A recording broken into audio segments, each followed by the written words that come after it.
Čau lidi,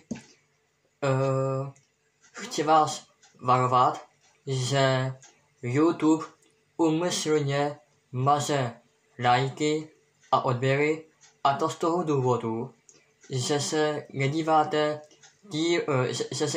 na video díl než minutu a tím pádem tím YouTube maže lajky a odběry, protože jste nedokoukali díl než minutu.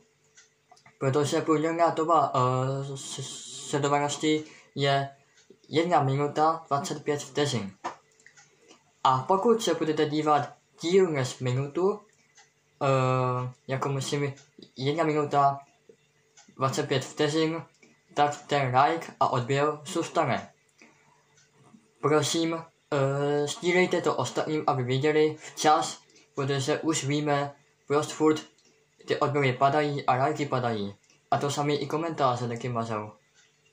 OK.